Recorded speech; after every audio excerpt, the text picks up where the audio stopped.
Everyone's kerfuffling. Everyone's kerfuffling.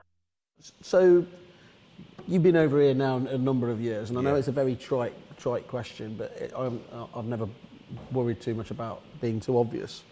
Your perception still of where British agents sit in terms of what they do well against the Aussies, where do you feel, what do you think what the Brits do well and what they don't do well? And I've got hundreds and hundreds of real estate gym members Yeah, of from course. the UK. Yep. So I've got a bit of a relationship there. Here's my view. The model appears to not just need touch up, it needs a major renovation. Yeah. Right? And the reason I say it is that the fee levels Yeah. have been driven down extremely low. Over here, it's horrendous, yeah. Yeah. So fees that you were getting, that were cheap fees 5 years ago are good fees today. Yeah. It appears that the discounters have forced even high street agents to reduce their fees. Yep. So now, there are agents that are going in at 0.5%. So big difference there. Even 0%, if they give financial services and conveyancing. Even which is 0%. amazing.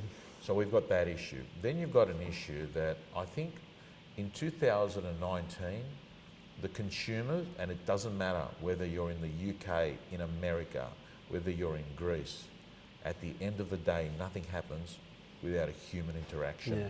And I think in the UK, it is still largely a model based on an office and the brand of the office, Yeah, very true. not the brand of the individual agent. And to me, that appears to be a model that has an expiry date. Yeah. Right? What would you say? I mean, one of the reasons that the Brits haven't focused too much on the individual is that there's a concern about if they highlight their top performers, that they're just they're going to get headhunted or something like that. Is that just weak? Is that just weak management? And you Well, I can't... think it's logically very short-sighted, and it's actually counterproductive to a successful business. Because what are you saying?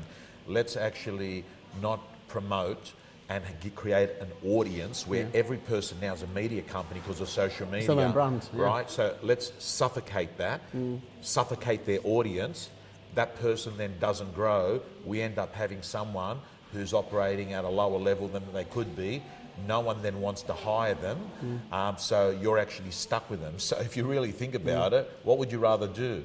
Train them, market them, build them up, build an audience? Perversely, you're driving them out the door if you don't give them that. Correct. Yeah. Or they'll end up becoming a poor performer in the marketplace, and they'll be stuck with you anyway, and you've got a poor performer. So I think it's an expired model. And the other thing I have to say is that it appears division of labour in real estate and commission schemes mean, and what I mean by that is it's quite normal for a real estate agent in Australia to be making more money than business owners. Yeah. But they themselves employ their own staff. They've actually taken What do you call that? Effective business effective unit? business units, Yeah, I've heard you pods, talk- call yeah. it what you like. Essentially what we're saying is a real estate agent will actually just spend their time listing, selling, negotiating, deal making, looking for new business, prospecting, Yep. and then they'll have support staff that will do data entry,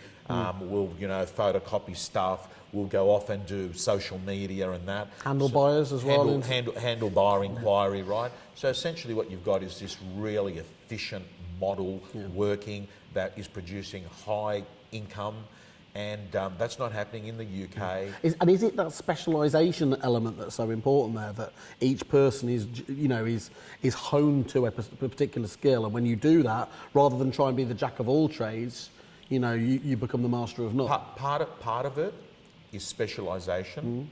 Part of it is you don't have the pilot serving drinks on the plane, right? So part of it is, hey, the pilot can serve drinks. Yeah. He's got the ability, or she's got the ability. I've never met a pilot that's a female. I was Have you? on one the other day. You have? Okay, so 'cause So She couldn't park the plane, but that's terrible. So that's. But you got there in the end. I got there, yeah. You wouldn't be here. Okay. So I think the issue, Simon, is that a pilot hourly rate might be £500 per hour. A flight attendant's hourly rate might be £20 an hour. Yep. I'm throwing numbers out, right? Yeah, yeah. All I'm getting at is it doesn't make sense to have an estate agent who's worth £200 an hour Yeah. sitting there on a computer system saying, hot buyer, I'll put him under A, right? I don't think that's what you should be doing. I think someone that is on less income should be doing that job. Yep. Yeah. Yeah, absolutely makes perfect sense there, doesn't it? So if you're an Australian agent and you're setting up tomorrow, what's the 3 first suppliers you go to start your business? If you're an agent in Australia, you can't, look, domain.com and realestate.com are pretty much like non-negotiables So they're in most areas, right? They're the 2 portals, Yep. right? And I don't know, I'd call them the Rightmove and Zoopla, Yep. you know? It's very similar, isn't it? Yeah. So there would be those 2. So the next one You've got is, companies like CoreLogic, haven't you, that do a lot with data, and is it okay, CoreLogic would be the 3rd. Yeah. Yeah. literally just making best use of all the Data, which I don't think in the UK. No, we have Land Registry, which is a government-owned one, but Right. it's much more So available getting there. phone numbers is not as easy a thing as no, in it's- Australia and New No, Zealand. it's a pain in the neck. Yeah. Yeah, so I think they're the 3. Realestate.com, which is called REA Domain, and of course CoreLogic RP Data. Cool. Right, Tom. Well, I'm not going to stop you because you're on stage soon. So, and in fact, I'm on before you. So, thanks again. Thank you so much. Cheers, Tom.